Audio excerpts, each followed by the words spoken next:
Hi folks, thanks for tuning in again today. We're looking at another of Charlie Porter's 25 Lyrical Etudes from his new book of the same title. This is in A-flat major. So as usual, I recommend, even though these kind of flow through different keys, you want to kind of find your home base in A-flat major. So go ahead and play it. I'm on a C trumpet. So obviously that may be different for me than it is for you.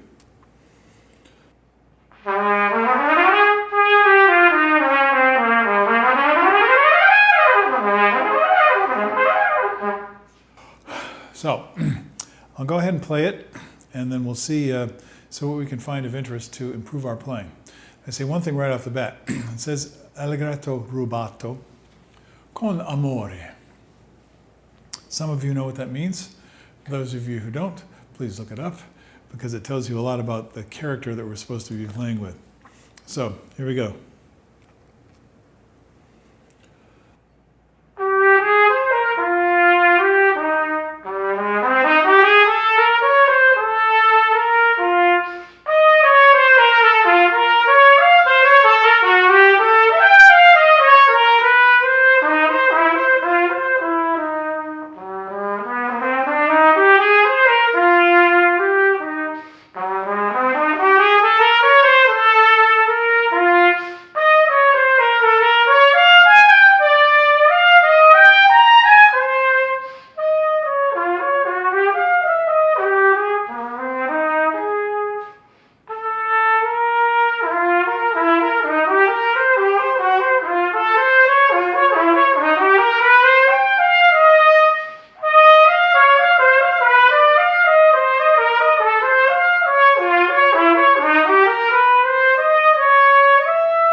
Page turn.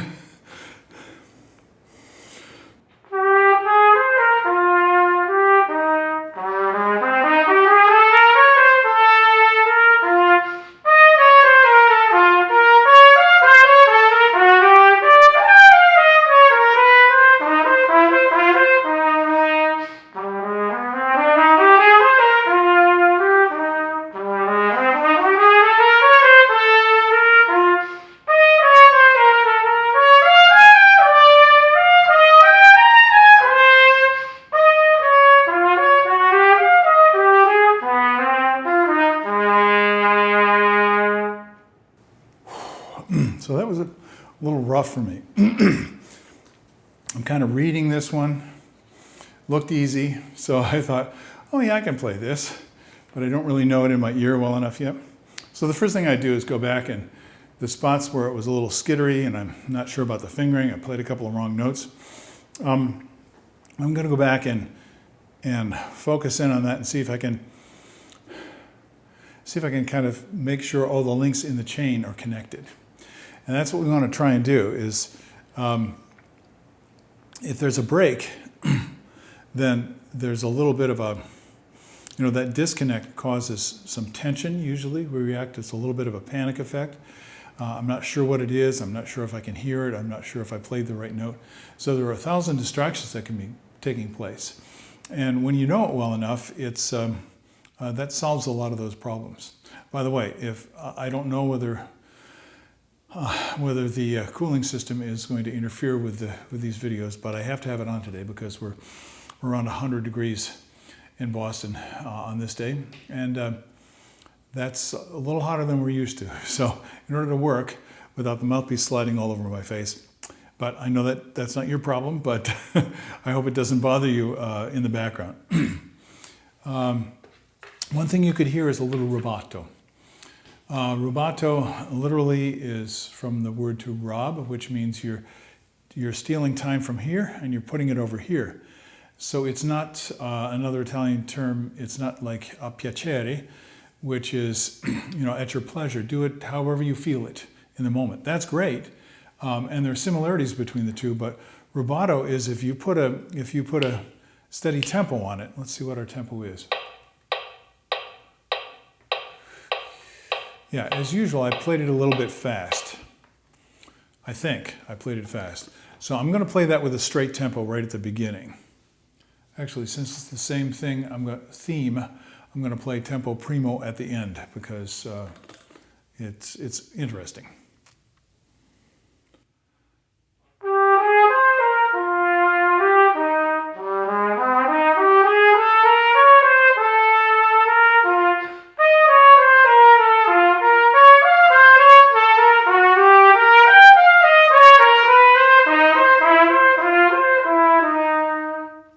So that's very metronomic. If I were playing with a metronome, it would be pretty close, pretty even. But that doesn't feel right musically. So there's a sense of letting things roll forward and then back, and it's very organic. For example, let's say you're a beginning skier and you're on the bunny slope. So you're just getting started and you're trying to get the feel. Generally, the novice trails are nice and smooth. There are no bumps. As you become a little bit more advanced, the bumps kind of present fun. So there are changes in the shape of the terrain. And we have this feeling if we're walking. We have a feeling more smoothly if we're riding a bicycle. I use skiing because I'm familiar with it. It's that feeling of lift. So you go down, you're gathering speed, and then as you go up, you're losing speed a little bit.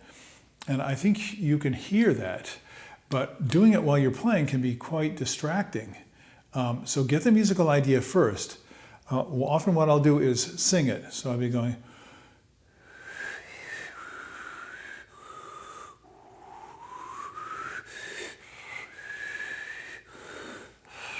You just notice how I'm conducting? I'm imagining how the music should sound. And when I have that, that gives me my sense of timing.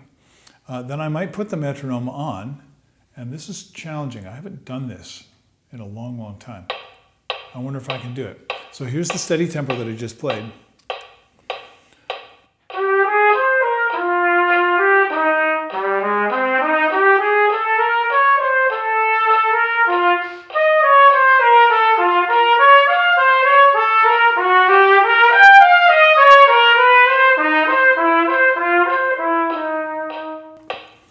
Okay, I'm going to try it again, only this time I'm going to play with the tempo even though the metronome's going. This could be a disaster, but I'll try it.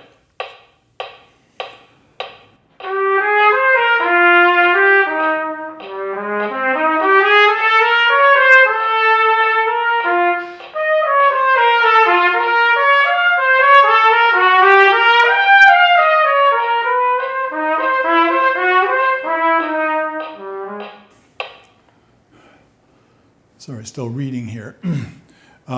Did you feel what I just did? That was actually good practice. I should do that more often. But it is rather annoying. So if you try it, don't blame me. I mean, this is kind of a challenge to our brain to have that going on. But I do recommend the conducting thing. I think that will help a lot.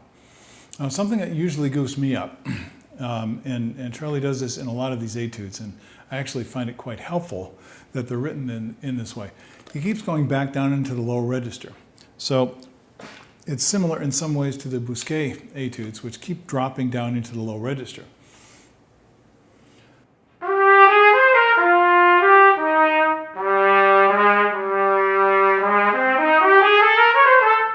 And one of the problems is, for me anyway, because I grew up trying to play faster, higher, and louder than I could play. So there was a lot of stress involved, and I developed a lot of bad habits.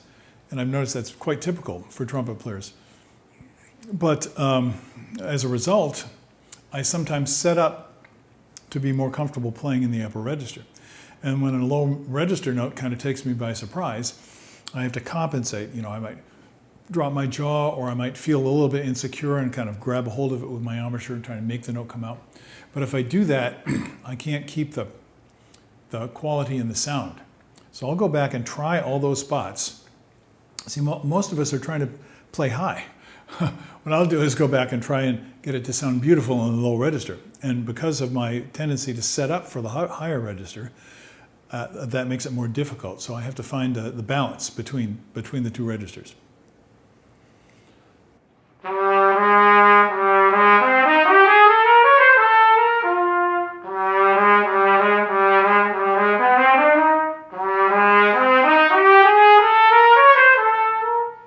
it keeps coming back down to the G.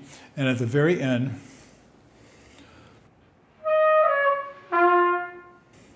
see, I saw piano. I decided to play where it says piano, 2 bars from the end.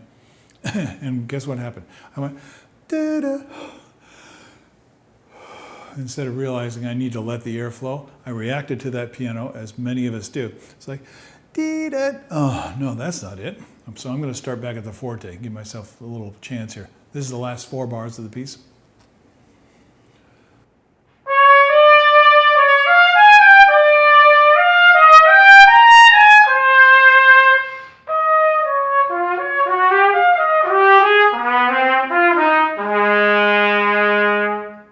So that last 4 bars I would go back and practice because I want to feel free, confident, comfortable, and enjoying myself, really, with the physical sensation of playing the instrument. And at the same time, of course, getting good musical results. So when I built up into the upper register, I'm playing up to the B flat and then down to the A flat, I want that to be pretty equal. And that could take a little bit of work on my part. I'm going to try it once more, and then I'm going to let you go practice it. I'm going to back it up another bar.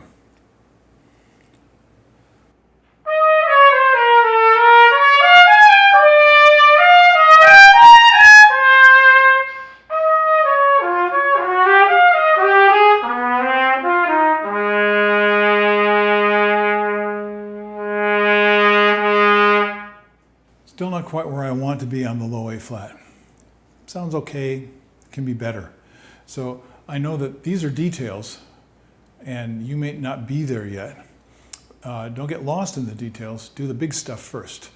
You know, it's like Michelangelo said in his, someone asked him, how did he carve the statue of David? He said, well, I just removed the parts that weren't David.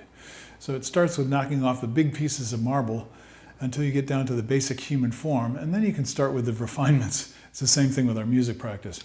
So see if you can apply some of those principles, and if you do, I think you're going to find the process a great deal more enjoyable and productive. Okay, time to go do that, and I got a student coming in just a few minutes, so I will see you later. Have a great day. Bye-bye.